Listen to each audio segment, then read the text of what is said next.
guys? Sitting here at Icast 2018 at the Nucanoe booth with Everett. What's up, guys? Nucanoe's coming out with some big things this year. First, we've got the new Flint, and there's a second thing I'm going to let Everett talk to y'all about. Cool. Thanks, Sydney.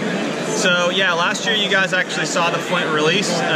What we had here last year was not what our final product was, though. So we're excited to show you kind of the final product Flint.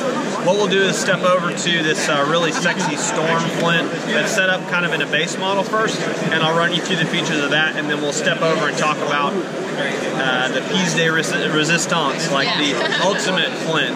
But we'll start out with the base model real quick. All right, so a couple really cool things about the Flint. First of all, it's extremely light. Very, very easy to maneuver and use. To me, that's probably my favorite thing about the boat. It's not necessarily conducive to really loading down with tons and tons of accessories, tons and tons of gear.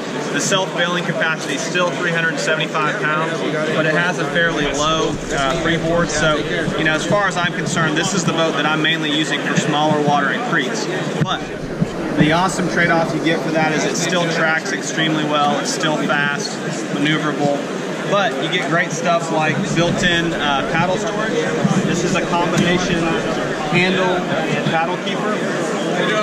You wouldn't think this would come in so handy until you go to carry the boat like a suitcase, and basically can carry your rods in one hand and the entire boat and your paddle in the other hand, which is pretty hard to beat.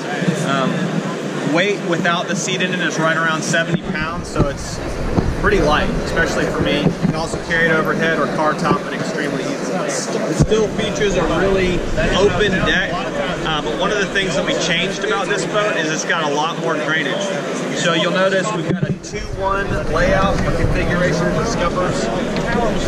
That allows us to have 8 scuppers in this boat, makes it super rigid. It's actually the most rigid deck when you stand on it of any of our boats, which I personally love. It makes it real responsive, very, very easy to stand in. The boat is a little narrower than some of our other ones, so it's not as stable, obviously, as the Pursuit or the Frontier 12. But for what your purposes are, usually a grab-and-go boat, it's awesome. Another cool feature that we did, we changed the configuration of the in-hull storage. So you can see it's pretty much impossible for water to get inside this. Even if this gets completely filled up with water, it's going to shed directly to those scuppers and bail really easily. You see it's still got a lot of adjustability in the seating. That's something that we're kind of known for. And plenty of room to trick out your accessories. We do have 4 angled rod holders. The 2 front ones kind of have a standard, maybe slightly outward angle, and then the 2 behind it actually angle real down and in a little bit. That keeps your rod tips from getting tangled with each other. That happens to me all the time, so it's one of the first things that I saw. You'll notice it's also got a spot specifically for your hog trough. That's a recessed area, so your hog trough slides underneath like a crate if you have it up there, or tackle boxes, that kind of thing. And the cool thing about our rails on all of our boats is everything's pretty much interchangeable. So if you have a Pursuit also, you can grab your pod off of it and put it right on this boat.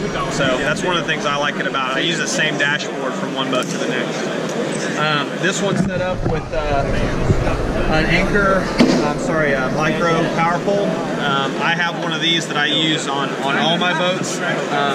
One of the things that's probably most convenient for me would be river use. Obviously you get in a big lake and you're only dealing with 6 to 8 feet of spike. It's not as useful for you in that scenario, but it's great for rivers in that setting. We'll move over to the tricked out one though. So this one is featuring what we call the pivot drive.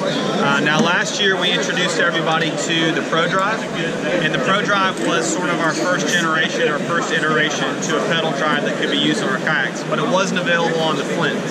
Now it is, and the cool thing about the pivot drive is it's a completely new product.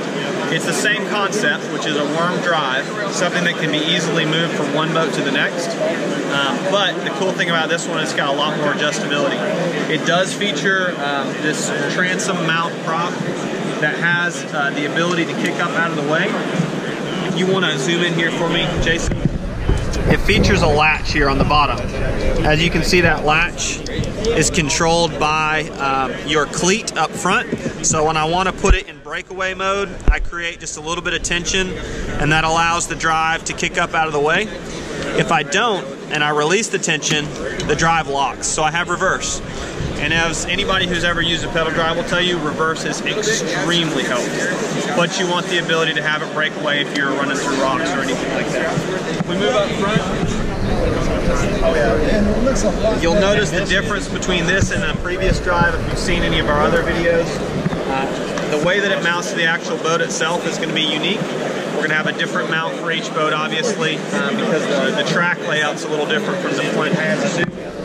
But the pivot drive is different in the respect that it's completely customizable. You've got adjustable tension for different people with different leg strength. You might want it a lot less tense, but you're not worried about overall power.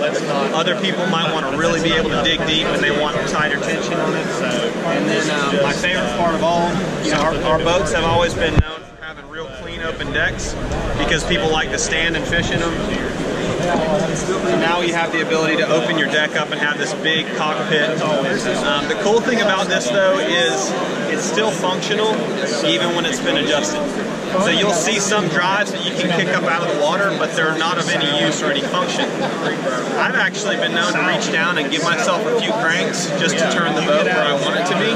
And the good thing from a standing position, this is going to allow me to continue to do that.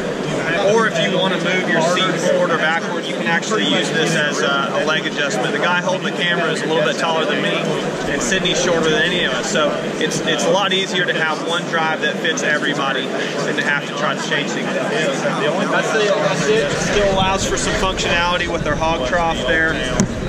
But as you can see, basically our whole point in the Flint is something that is lower cost at $9.99, but still extremely functional and very, very high quality. And now that we've introduced the pedal drive, we're really excited to have, kind of a boat that can scale down as far as you want or up as far as you want.